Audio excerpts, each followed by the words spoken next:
Selamat datang di channel Roman Kehidupan, channel yang menceritakan novel dengan judul Kaya Dalam Semalam. Jangan lupa like, komen, dan subscribe. Selamat mendengarkan.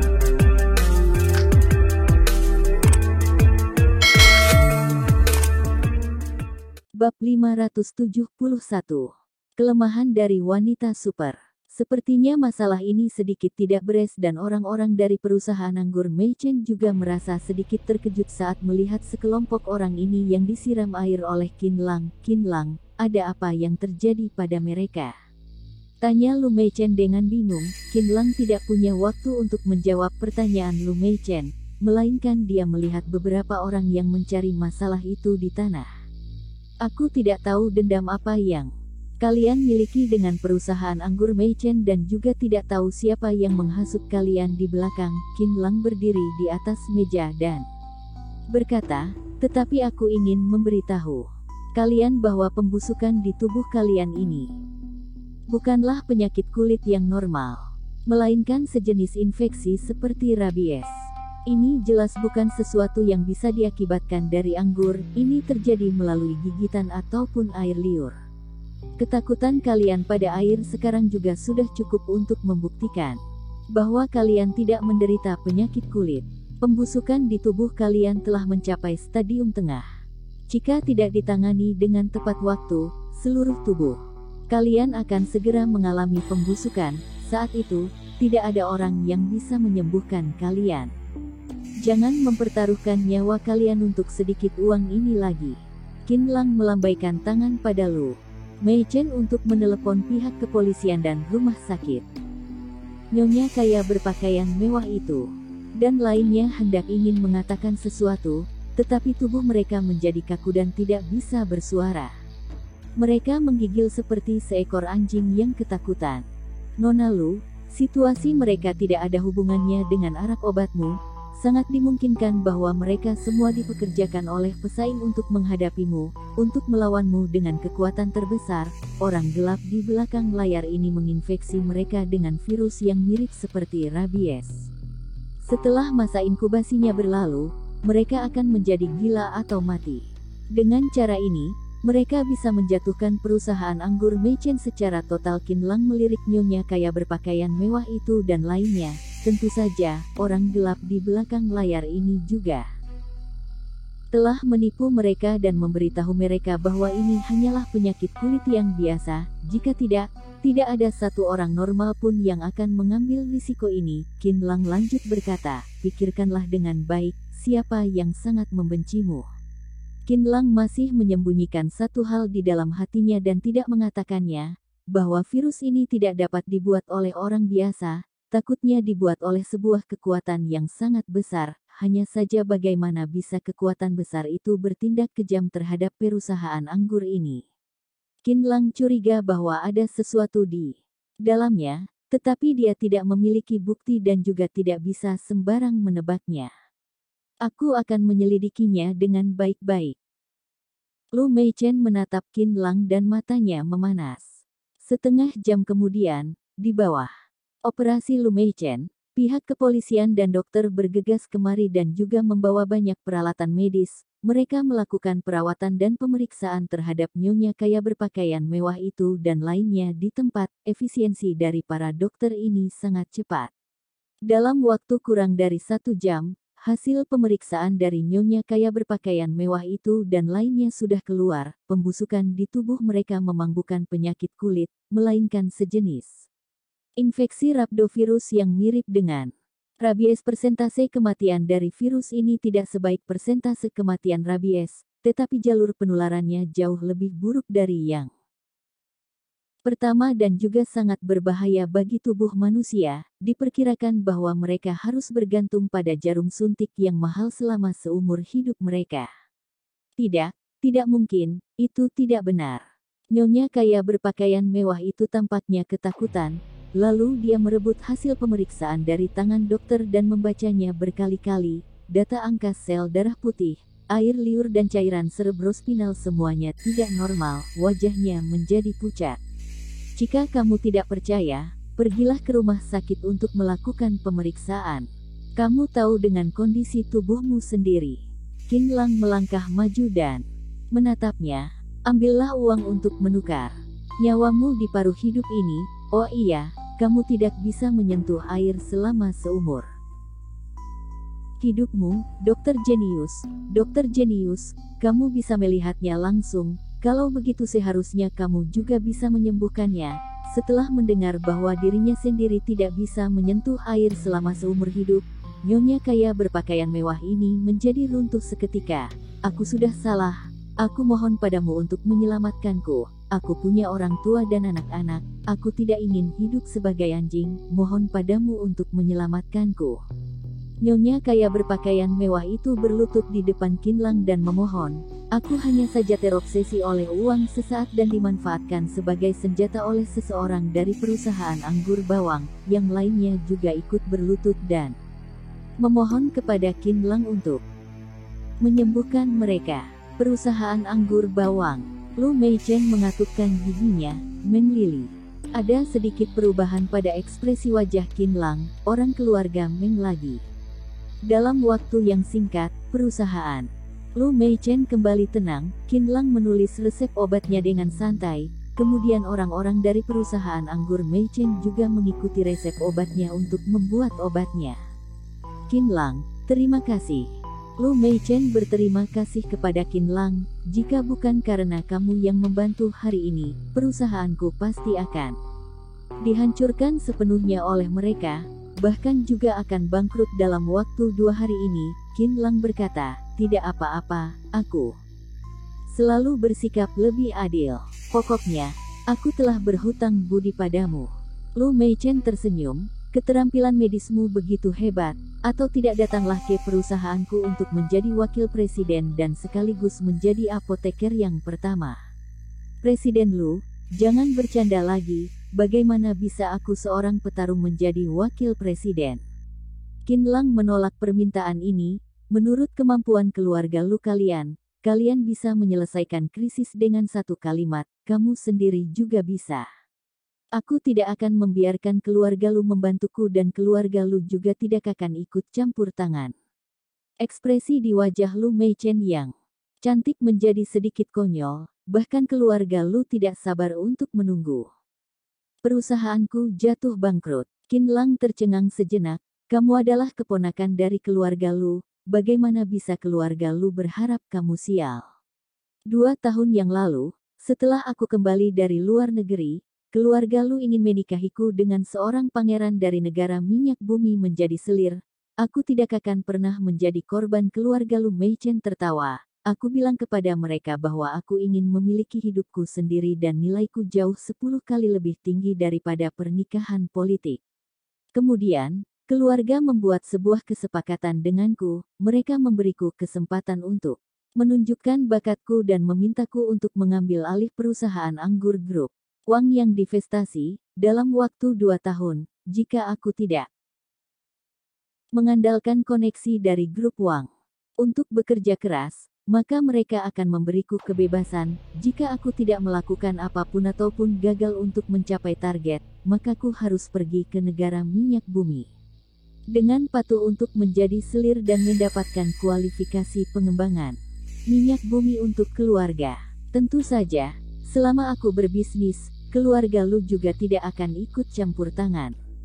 Aku menyetujui mereka dan mengambil alih perusahaan ini. Segera setelah aku menjabat, keluarga Lu mengumumkan bahwa perusahaan ini tidak berselisih dengan keluarga Lu, apalagi juga menghentikan aku menggunakan semua barang milik keluarga Lu. Matanya muncul kesan menertawakan dirinya sendiri. Mereka sudah tidak sabar untuk menungguku segera bangkrut. Bagaimana bisa mereka memberi dukungan kepada perusahaan anggur Meichen? Saat ini, Qin Lang menyela kata-kata Lu Meichen. Sudahlah, aku sudah mengerti, tetapi aku tidak tertarik untuk mendengarmu bercerita tentang kisah keluargamu. Aku masih punya urusan, izin pamit dulu, Nona Lu. Qin Lang benar-benar ada urusan. Tuan Qin, aku mohon padamu, bantulah aku sudah tidak dapat melakukannya lagi. Mata Lu Meichen berlinang air mata lagi.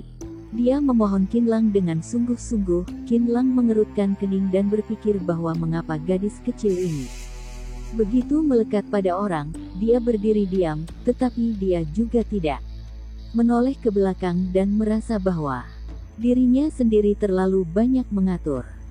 Qin Lang, maaf, aku akan berbicara secara singkat. Setelah Lu Meichen melihat Qin Lang berhenti, dia menghela nafas dengan panjang. Lu Meichen berkata dengan pelan, sekarang perusahaanku memiliki aset sebesar 100 juta yuan dan hutang sebesar 50 juta yuan. Tetapi keluarga ingin aku memiliki kekayaan bersih selama 1 miliar yuan selama 2 tahun. Lu Meichen berkata sambil tersenyum kecut, sekarang kekayaan bersihku hanya ada 50 juta yuan dan angka 1 miliar yuan. Itu sungguh jauh. Qin Lang bertanya, masih ada tersisa berapa banyak lagi waktunya? Lu Meichen menunjuk jam elektronik di dinding. Qin Lang menoleh dan melihat bahwa jam itu menghitung mundur dan tertulis 108 hari. Dia terkejut dan bertanya, apakah hanya tersisa 3 bulan lagi? Lu Meichen tersenyum, benar, hanya sedikit waktu ini saja. Keluarga memperlakukanku seperti ini, menurutmu apakah aku bisa mencari bantuan dari mereka?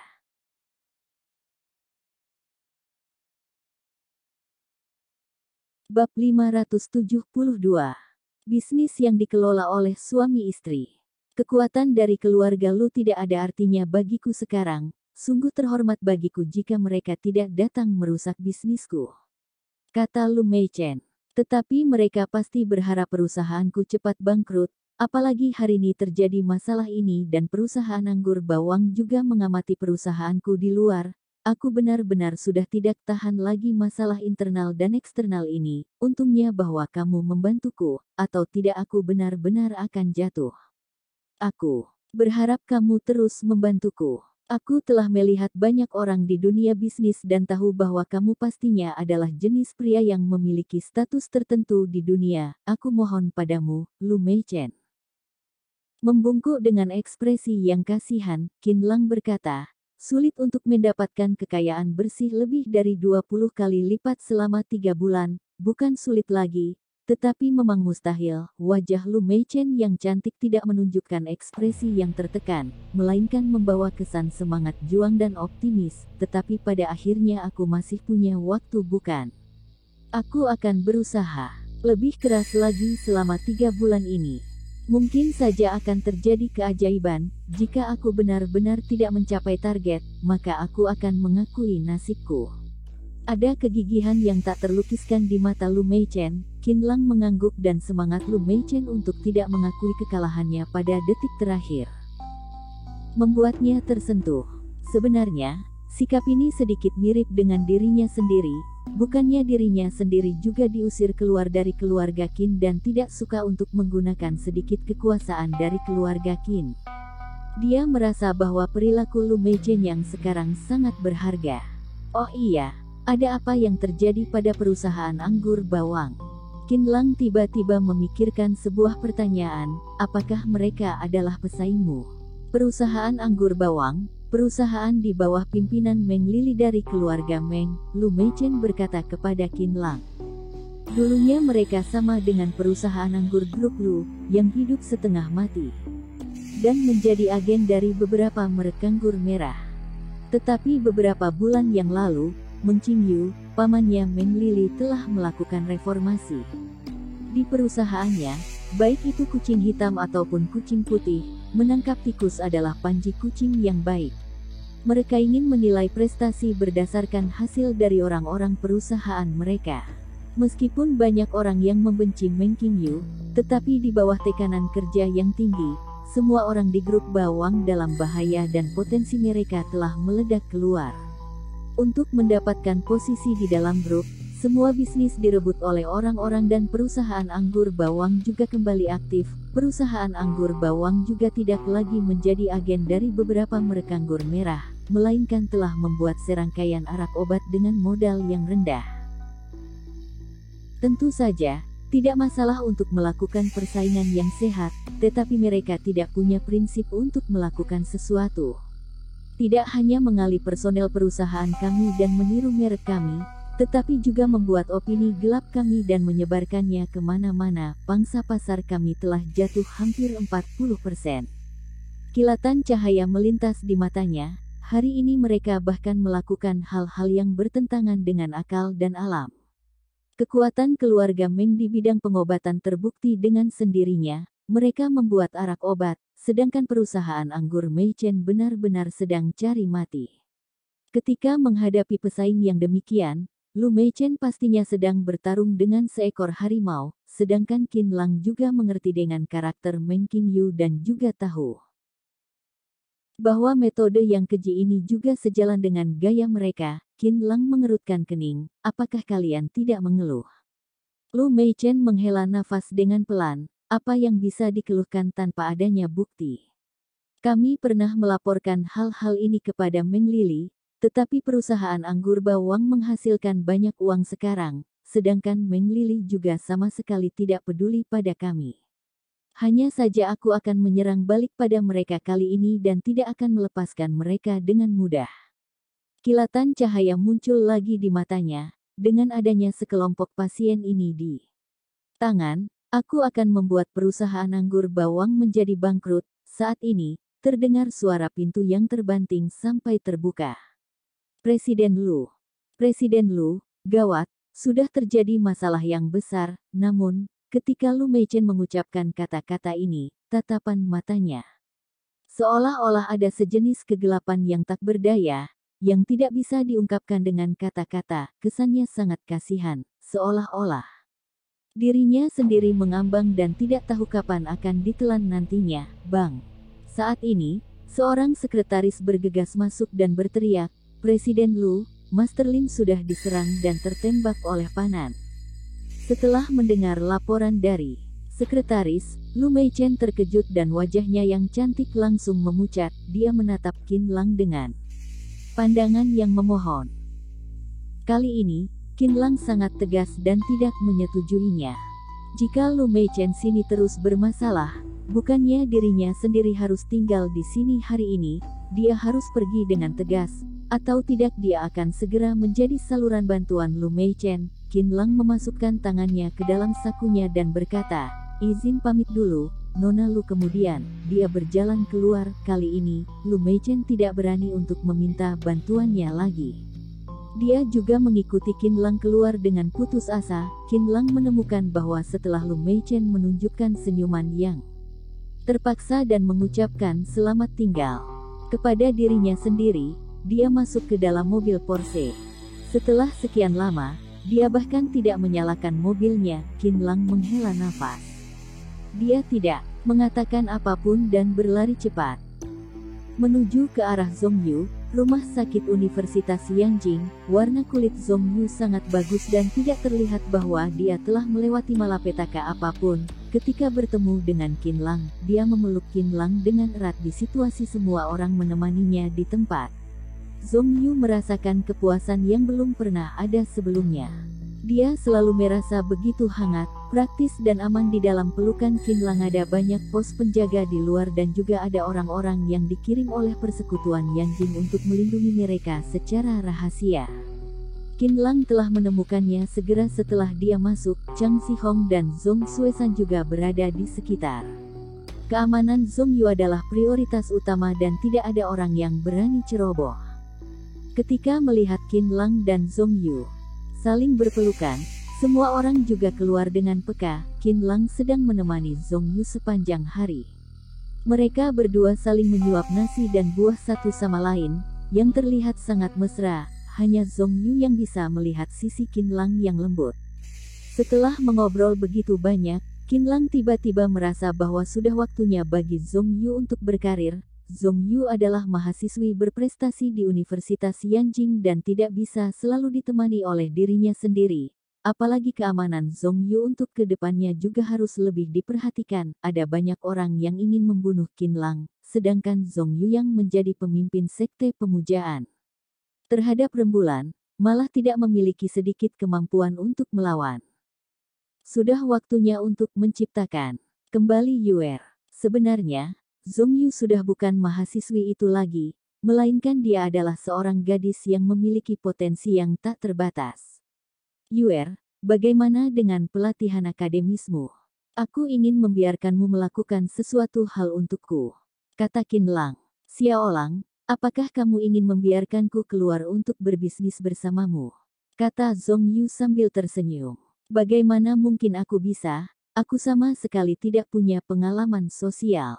Zhong Yu merasa sedikit ragu. Tenang saja, ada aku di sini, sambil berkata demikian, Qin Lang mengeluarkan kontrak pengambilan alih perusahaan dan mereka berdua membacanya bersama. Memang benar bahwa ketika Zhong Yu melihat satu kompleks villa yang besar, tangannya menutup bibirnya dengan kaget. Qin Lang jelas merupakan bos besar sekarang, yang memiliki aset lebih dari 1 miliar yuan. Ayolah, aku akan membantumu, anggap saja kita sedang bermain. Kata Qin Lang sambil menggaruk hidung Zhong Yu yang lembut dengan tersenyum. Mereka berdua langsung melakukannya. Pada saat hari yang bersamaan, Qin Lang telah mengatur beberapa hal tentang kompleks mewah Fudong. Menurut hasil diskusinya dengan Yuer, dia ingin melakukan pra-penjualan dan publisitas yang bagus sekarang. Keduanya mulai menjadi pemilik kompleks seperti anak kecil, sedangkan kompleks mewah Fudong bagaikan mainan. Di tangan mereka, keesokan harinya, Zhong Yu telah dipulangkan dari rumah sakit dan kondisi tubuhnya sudah pulih dengan sangat baik. Sebenarnya, fisik Zhong Yu tidak terlalu bagus sebelumnya, tetapi sejak Qin Lang memberinya energi sejati, fisik Zhong Yu sangat sehat, yang jauh melebihi fisik dari orang biasa.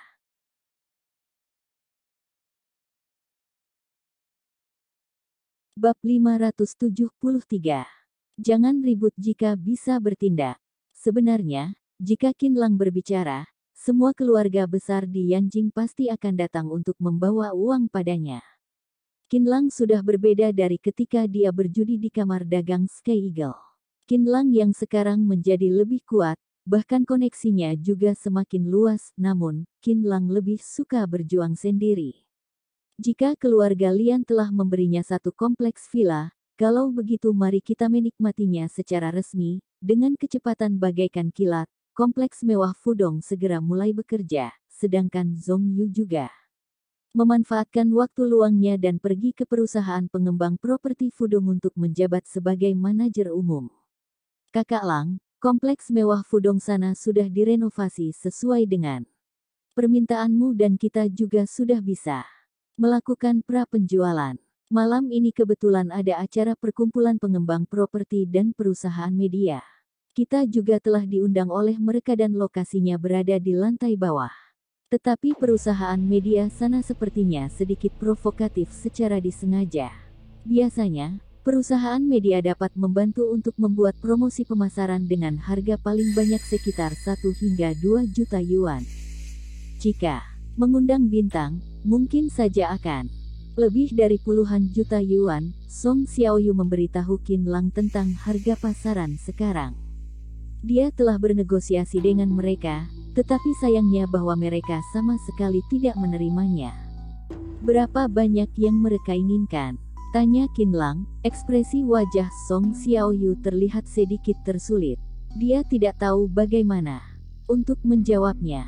Atau tidak, aku akan memberitahu ayahku dan memintanya untuk membantu kita menyelesaikan masalah ini. Song Xiaoyu ingin mengambil jalan pintas. Tidak perlu, katakan saja. Qin Lang sudah menduga sedikit angka di dalam hatinya. 300 juta yuan, kata Song Xiaoyu setelah menahannya sekian lama. 300 juta yuan. Qin Lang juga sedikit terkejut. Dia telah menduga bahwa mereka pasti akan minta lebih banyak uang. Tetapi tak terduga bahwa tindakan dari mereka ini tidak ada bedanya dengan perampokan. Malam harinya, di dalam Hotel Empire Lantai 5 di sini adalah sebuah klub yang bisa mengadakan pesta pribadi. Orang-orang yang datang ke sini semuanya adalah sosok tokoh yang terhormat di dunia bisnis. Tentunya bahwa kali ini yang hadir adalah perusahaan pengembang properti dan perusahaan media periklanan. Presiden Xie, apakah kamu meminta biaya iklan sebesar 300 juta yuan pada kompleks Fudong sana? Aku hanya ingin menekannya. Wilayah itu awalnya adalah wilayah mati. Jangan melihat wilayahnya yang sangat besar, lalu lintas dan feng shui-nya benar-benar tidak bagus. Hanya aku yang bisa memutuskannya. Jangankan 300 juta yuan, bahkan dia juga harus memberiku biaya 3 miliar yuan. Jika tidak, aku akan membuat rumahnya tidak bisa terjual. Sekelompok bos besar properti mengelilingi seorang pria yang berusia 50-an tahun. Pria ini mengenakan setelan jas hitam dan tampaknya memiliki status yang tinggi. Ketika Qin Lang dan Song Xiaoyu tiba, pesta sudah dimulai. Saat ini, mereka sedang mengobrol bersama. Di dalam perjalanan, Qin Lang telah menelepon Yun Qingqing. Akibatnya, Yun Qingqing yang sedang bersiap untuk merias wajah dan naik ke atas panggung, langsung membersihkan riasannya segera. Di hadapan stafnya yang tercengang, dia langsung berlari keluar untuk bertemu dengan Qin Lang. Jangan sebutkan betapa bahagianya Yun Qingqing di dalam hatinya. Dia yang ikut bekerja dengan Qin Lang, perasaan di dalam hatinya benar-benar berbeda dari biasanya. Biasanya, dia selalu bekerja demi uang. Tetapi kali ini dia juga merasa sangat bahagia walaupun tidak memberinya uang. Dia takut bahwa jika dirinya sendiri sedikit terlambat, maka dirinya sendiri tidak akan bertemu dengan Qin Lang lagi. Sedangkan Qin Lang bukan ingin mengajak Yun Qingqing dengan iseng, tetapi Song Xiaoyu dan lainnya telah menganjurkan untuk mengundang seorang bintang dan membantunya, sehingga Qin Lang secara alami mengingat Yun Qingqing. Yun Qingqing merangkul lengan Qin Lang dan segera menarik perhatian dari semua orang. Pertama, Yun Qingqing termasuk bintang kelas pertama dan semua orang sering melihatnya. Kedua adalah Yun Qingqing juga dianggap sebagai wanita yang benar-benar cantik. Hari ini, gaun ungunya yang ketat telah menonjolkan sosok tubuhnya yang tinggi dan memperlihatkan garisnya yang sempurna.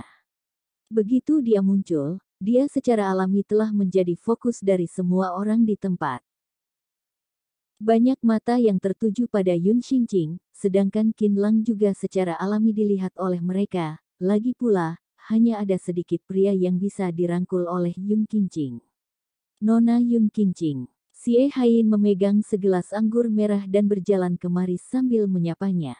Kedua matanya tertuju pada sosok tubuh Yun Qingqing. Halo, Presiden Xie. Sapa Yun Qingqing sambil tersenyum dengan sopan. Xie Haiyin adalah bos besar di industri media di Yanjing. Dia adalah bos dari perusahaan komunikasi dan budaya Haiyin. Jika ingin membuat iklan, maka Haiyin jelas adalah pilihan yang pertama, apalagi Xie Haiyin adalah orang yang tidak bisa disinggung, karena mereka dapat membuat proyekmu populer dan membuat seluruh Yanjing tahu, tetapi mereka juga memiliki kemampuan untuk menjelekkan proyekmu dan membuatmu jatuh miskin di jalan. Pemerintah bahkan juga mencari bantuan dari Xie Haiyin untuk mempromosi beberapa proyek mereka. Perusahaan komunikasi dan budaya Haiyin adalah perusahaan yang terkenal di Yanjing. Siapakah orang di sampingmu? Tanya Xie Haiyin sambil tersenyum. Dia adalah bos dari kompleks mewah Fudong, Tuan Qin. Yun Qingqing memperkenalkan Qin Lang dengan sangat komersial. Oh, ternyata kamu adalah bos dari kompleks mewah Fudong, kata Xie Haiyin dengan menghina. Meskipun Qin Lang sudah sangat terkenal di dunia bela diri Yanjing, tetapi di industri media dan properti, tidak banyak orang yang mengenalinya, meskipun mereka tidak saling mengenal satu sama lain. Tetapi mereka semua sudah tahu dengan satu hal, yaitu cukup sulit untuk menjual kompleks villa yang besar di saat kondisi industri properti yang tidak begitu sejahtera. Apalagi mereka juga baru saja membicarakan tentang hal ini. Xie Haiyin lah yang meminta biaya iklan sebesar 300 juta yuan. Presiden Xie, perlukah kita mendiskusikannya lagi tentang hal yang kukatakan pagi hari tadi? Tanya Song Xiaoyu. Tidak perlu lagi, 300 juta yuan sudah dianggap telah memberimu muka. Anak muda, jangan mengabaikan kebaikan dari orang lain, kata Xie Haiyin.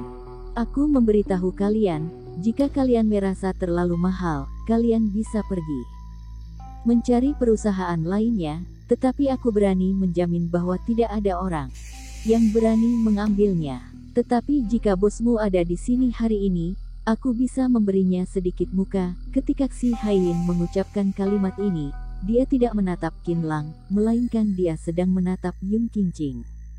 Jika Nona Yun Qingqing dapat berkorban di malam hari ini, maka mudah untuk menegosiasikan apapun.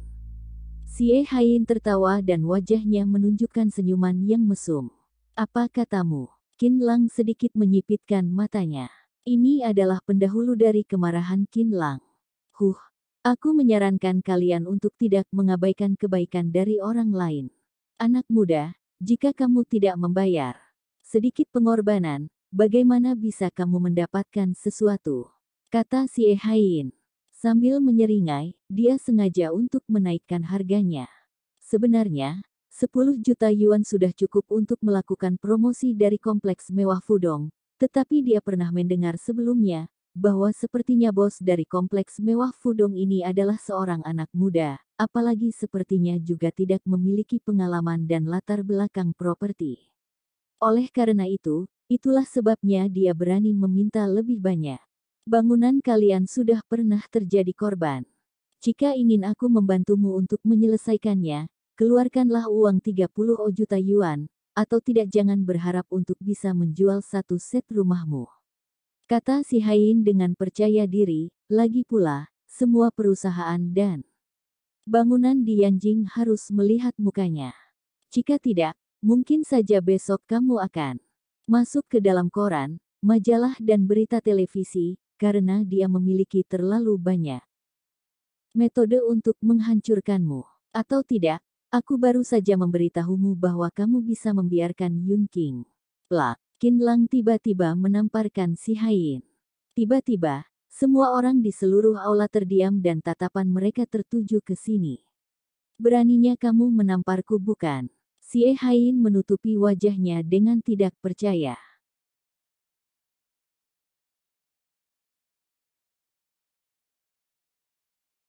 Bab 574. Bos besar mempersulit. Kamu. Beraninya kamu bertindak padaku. Apakah kamu masih tidak tahu siapakah aku? Xie Haiyin menutupi wajahnya yang sangat marah dan menatap Qin Lang sambil mengertakkan giginya. Tamatlah sudah kamu, anak muda. Xie Haiyin meraung dengan marah, ekspresi di wajah Qin Lang terlihat tenang, seolah-olah dia baru saja menepuk seekor nyamuk. Panggil satpam sekarang. Tidak perlu, aku malah ingin melihat seberapa gilanya anak muda ini. Xie Haiyin menghentikan orang yang ingin memanggil satpam, jelas dia tidak ingin membiarkannya begitu saja. Dia adalah bos besar di industri ini. Tetapi sekarang malah ada orang yang berani menamparnya di hadapan banyak orang. Bagaimana mungkin dia membiarkannya begitu saja? Saat ini, ada satu orang lainnya yang berjalan kemari dengan sikap yang mendominasi. Anak muda, kamu juga terlalu sombong bukan? Apakah kamu masih tidak berlutut dan meminta maaf kepada Presiden Tsai? Liang Wendao dari perusahaan media Feng Seng berdiri keluar dan berkata demikian. Perusahaan media Feng Seng adalah perusahaan media kedua setelah perusahaan komunikasi dan budaya Haiyin. Konon, bahwa perusahaan ini memiliki aset lancar sebesar 3 miliar yuan, yang dianggap sebagai orang kaya pertama di Yanjing. Apakah kamu juga ingin ditampar? Qin Lang menyeringai. Meskipun Yun Qingqing bukan wanitanya, tetapi orang-orang itu malah mempermalukan Yun Qingqing di hadapannya. Dia tidak akan menganggap beberapa orang ini sebagai murid dan sama sekali tidak akan menunjukkan belas kasihan, sehingga dia melayangkan tamparannya. Kamu benar-benar gila, apakah kamu adalah bos dari proyek kompleks mewah Fudong itu? Kamu juga tidak melihat siapakah aku, jika aku dan Presiden Xie ingin memblokirmu, kamu jangan berharap bisa menjual satu set rumah. Liang Wendao juga termasuk orang yang memiliki status dan identitas, tetapi tak terduga bahwa Qin Lang juga berani memperlakukannya dengan tidak sopan. Jika kamu berlutut untuk meminta maaf padaku sekarang dan kemudian mengeluarkan uang 1 miliar yuan, aku masih bisa membiarkanmu hidup di industri properti. Jika tidak, di wilayahmu itu, jangankan satu set rumah, bahkan sepotong ubin pun tidak akan terjual. Kata Xie Haiyin sambil mengusap wajahnya. Anak muda, kamu sungguh keterlaluan, minta maaf kepada Presiden Xi sekarang. Jika tidak, Jangankan di industri properti ini, selama kamu berada di Yanjing, percaya atau tidak bahwa kamu tidak akan bisa melakukan bisnis apapun di sini. Satu bos lain di industri properti mengutuk Qin Lang, memblokirku. Qin Lang tertawa. Kamu jangan mengira bahwa kami tidak berani, jika tidak memberimu sedikit derita, kamu tidak akan tahu dengan kehebatan kami, kata dari satu bos di industri properti lainnya. Dia adalah bos perusahaan pengembang rumah dinas Singhe itu di pusat kota, yang memiliki kekuatan yang sangat kuat. Ini memang sedikit sulit untuk melakukannya. Jika agen properti dan perusahaan media memblokir Qin Lang bersama, jangankan proyek kompleks mewah Fudong itu tidak akan menghasilkan uang, bahkan juga sangat sulit untuk menjual sepotong ubin. Aku sudah bilang bahwa kamu masih sempat untuk menyesalinya sekarang, berlututlah untuk minta maaf padaku, kata Xi Haiyin yang berdiri di depan Qin Lang sambil menyeringai. Brengsek, siapa kamu? Qin Lang mengangkat kakinya untuk menendang Xi Haiyin sampai terbang keluar lebih dari 5 meter. Kamu benar-benar berani untuk memukul orang. Satpam, di mana Satpam? Kemarilah, usir dia keluar dari sini sekarang, teriak Liang Wendao dengan marah. Tamatlah sudah kamu tidak akan bisa bertahan hidup di Yanjing lagi ke depannya. Besok aku akan memasukkanmu ke dalam koran dan memblokirmu sepenuhnya. Xie Haiyin ditendang oleh Qin Lang sampai muntah darah, tetapi dia masih berbaring di tanah dan menunjuk Qin Lang sambil mengancamnya. Dia tidak menyangka bahwa anak muda itu begitu emosional dan benar-benar bertindak pada dirinya sendiri jika tidak sependapat. Memblokirku. Qin Lang tertawa. Aku malah ingin melihat bagaimana kalian akan memblokirku. Tamatlah sudah kamu hari ini, beraninya kamu memukul orang di sini, kata Liang Wendao sambil menyeringai. Mereka semua adalah orang-orang yang memiliki status dan identitas, apalagi juga tidak ada orang yang berani bertingkah di sini, karena semua orang tahu tempat apakah di sini, anak muda itu berani bertingkah di sini. Setelah Satpam masuk, dia pasti akan mendapatkan pelajaran yang sangat mendalam. Oleh karena itu, Liang Wendao menyeringai sambil menantikan nasib Qin Lang, sedangkan Xie Haiyin juga demikian. Dia adalah bos besar di industri ini. Jika dirinya sendiri telah dipukul oleh orang lain di hadapan banyak orang lain, maka dia pasti akan menemukan mukanya kembali. Aku akan melihat bagaimana kamu mati nantinya, teriak Xie Haiyin dengan marah. Segera, tim Satpam masuk ke dalam. Bahkan juga ada beberapa pengawal yang masuk. Tangkap dia sekarang, dia malah berani pukul orang di sini. Liang Wendao berkata demikian kepada Satpam. Aku malah ingin melihat seberapa gila kamu hari ini, kata Xie Haiyin sambil menutupi perutnya. Tuan Qin. Awalnya, Satpam merasa terkejut, karena Kapten Satpam ini tahu siapakah Qin Lang. Sejak terakhir kalinya kejadian sutradara itu yang memasuki kamar Qin Lang secara tidak disengaja, Zhong Xuesan sengaja untuk datang ke Hotel Empire, sehingga Kapten Satpam di sini juga mengenal Qin Lang. Tangkap Qin Lang. Yang benar saja. Saat ini, ekspresi wajah Qin Lang merosot. Usir mereka keluar, aku tidak ingin melihat mereka di sini. Qin Lang mengangkat alis matanya dan nada bicaranya menunjukkan sebuah perintah. Kemudian, Qin Lang membawa Yun Xingqing pergi dan Satpam sama sekali tidak menghentikannya. Ini membuat Xie Haiyin dan lainnya tercengang. Maaf, semuanya. Kapten Satpam itu tiba-tiba berkata kepada Liang Wendao, Xie Haiyin dan lainnya. Apa maksudmu? Liang Wendao mengernyit. Maksudku adalah minta kalian keluar dari sini. Kapten Satpam itu mengutuk mereka. Mulai sekarang, nama kalian telah dimasukkan ke daftar nama hitam di Hotel Empire. Tidak ada siapapun yang tidak ingin dilihat oleh Tuan Qin bisa datang ke sini. Sikap dari Kapten Satpam ini sangat tidak sopan, tetapi dia memiliki syarat ini, karena dia tahu siapa bosnya di sini dan tidak ada orang yang berani bertingkah di sini. Tentu saja, Qin Lang adalah sebuah pengecualian. Xie Haiyin dan lainnya telah diusir keluar, sedangkan yang lainnya saling bertatapan satu sama lain dan sedang menebak identitas Qin Lang di saat perjalanan pulang. Bos, orang-orang itu benar-benar melebih-lebihkan kemampuan mereka sendiri, tetapi kita baru saja masuk ke industri ini, bukannya ini tidak baik jika kita dirugikan oleh beberapa bos besar di industri ini? Tanya Song Xiaoyu dengan cemas. Jika kita telah menyinggung mereka, bagaimana dengan prapenjualan properti kita untuk kedepannya? Kata Song Xiaoyu, lebih baik untuk meminta ayahku maju dan biarkan mereka berlutut dan minta maaf, sehingga mereka akan lebih terkendali ke depannya. Sungguh, satu persatu dari tampang mereka semua. Song Xiaoyu ingin menunjukkan latar belakang keluarganya, tetapi Qin Lang sama sekali tidak bersedia. Bahkan dia juga tidak ingin mengungkapkan identitasnya sendiri kepada siapapun. Tenang saja, kompleks mewah Fudong adalah properti yang paling populer di Yanjing.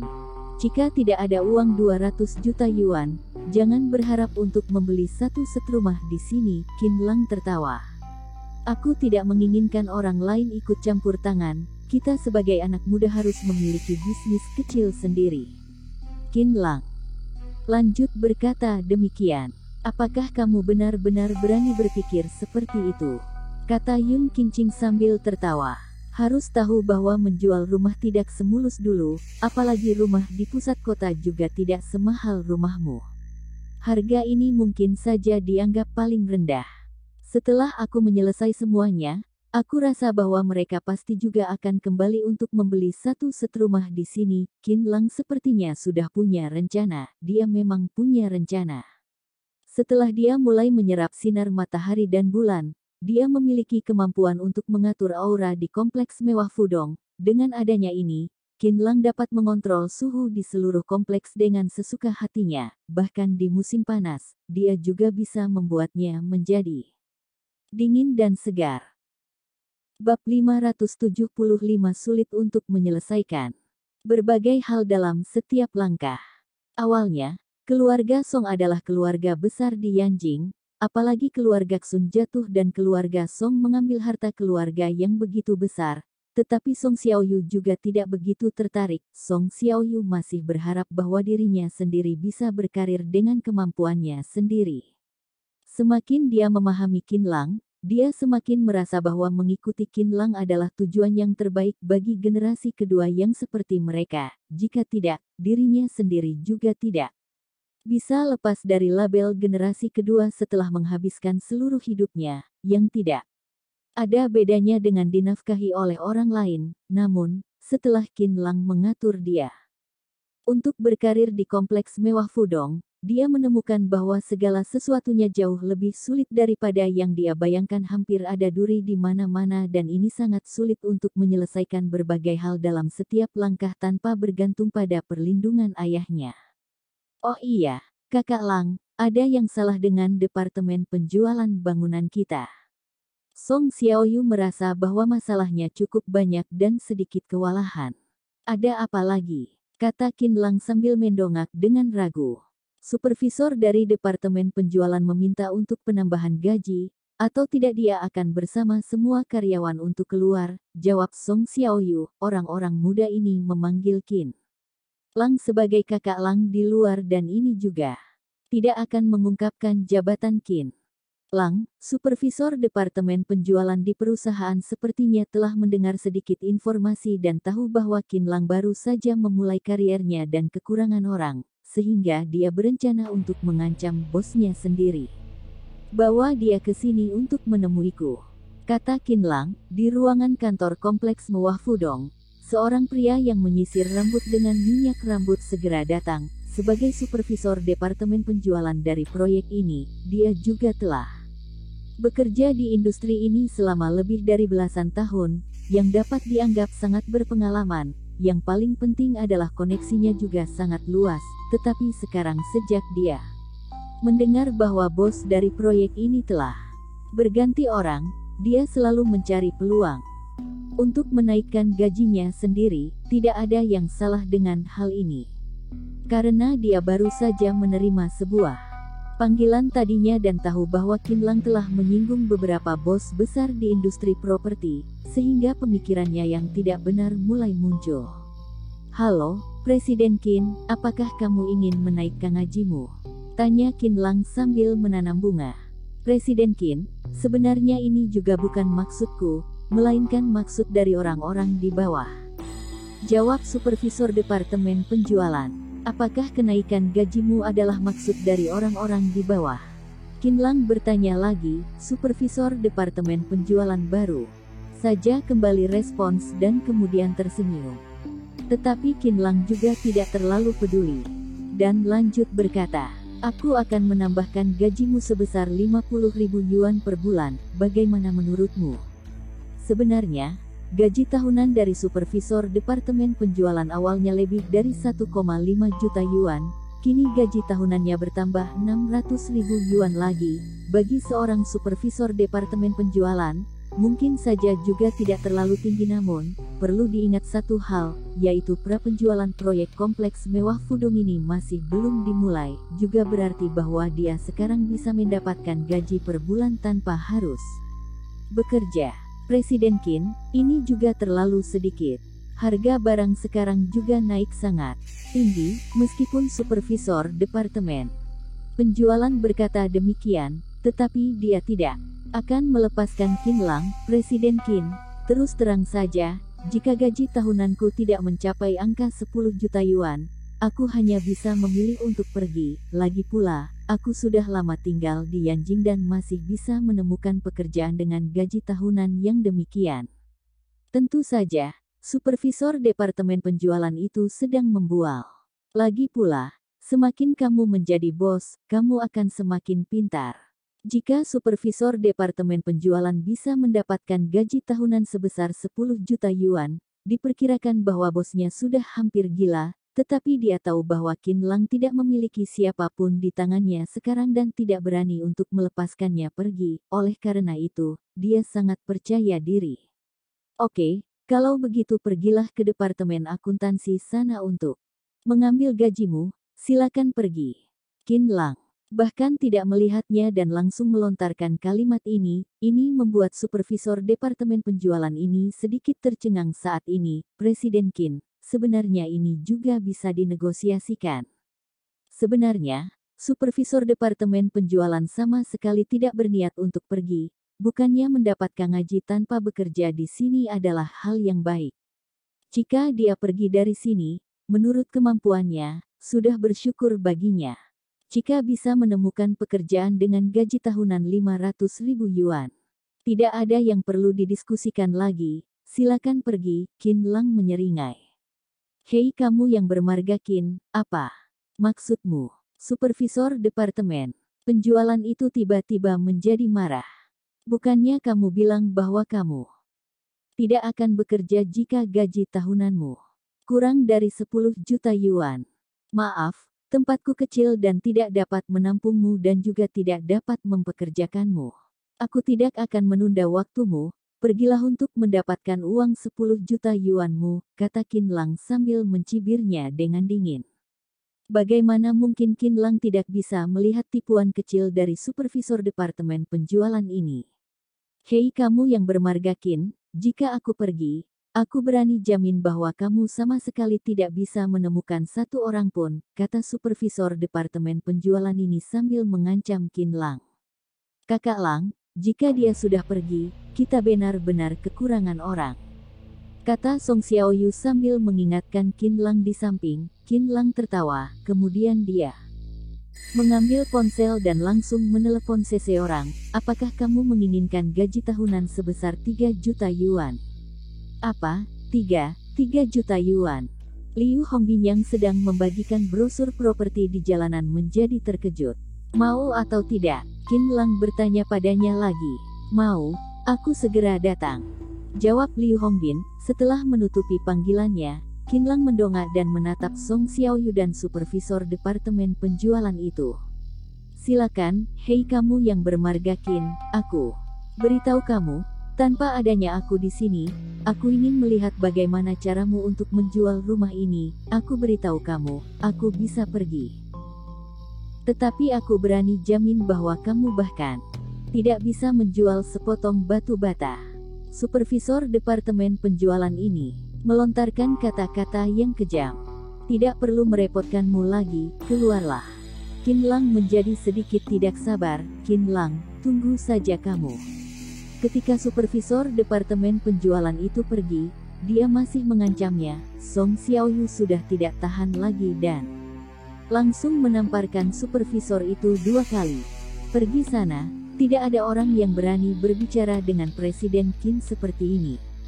Ketika supervisor departemen penjualan itu melihat bahwa Song Xiaoyu yang lembut begitu galak, ekspresi wajahnya berubah menjadi sangat menakutkan dan menjadi tercengang sesaat. Tepat ketika dia ingin melawan Song Xiaoyu, beberapa pengawal di belakang mengambil satu langkah ke depan dan menatap supervisor departemen penjualan itu dengan dingin. Saat ini, supervisor departemen penjualan itu ketakutan sampai mengompol di celana, lalu dia berjalan keluar dengan gemetar dan tidak berani mengatakan apapun lagi. Saat ini, Zhong Jiushen menelepon Qin Lang kemari dan berkata bahwa dia sudah beberapa hari tidak bertemu dengan Qin Lang. Dia sedikit ingin bertemu dengan Qin Lang. Qin Lang menjawab tanpa ragu-ragu, "Terima kasih, Tuan Zhong. Kalau begitu silakan datang ke kompleks mewah Fudong. Aku ada di sini." Apakah saudara Qin bekerja sebagai penjaga di kompleks mewah Fudong? Zhong Jiushen merasa sedikit bingung. Bagaimanapun, dia sedikit tidak bisa memahami Qin Lang si anak muda ini. Terkadang Qin Lang menjadi kepala sekolah, satpam ataupun lainnya, tetapi Qin Lang ingin menjadi pewaris keluarga Zhongnya. Ketika di jalan, Zhong Jiushen berencana membujuk Qin Lang kembali untuk menjadi kepala keluarga kali ini. Harta keluarga yang begitu besar ini jauh lebih nyaman daripada menjadi satpam di luar. Zhong Jiushen juga pernah mendengar kompleks mewah Fudong itu sebelumnya. Tanahnya sangat besar dan awalnya adalah ladang yang digunakan oleh petani untuk bercocok tanam. Tetapi tanah ini baru saja dikembangkan selama beberapa tahun ini. Dia sama sekali tidak menyadari bahwa Qin Lang sekarang telah menjadi presiden yang mendominasi. Dia masih mengira bahwa Qin Lang lebih tertarik pada pekerjaan satpam dan bekerja paruh waktu di sana.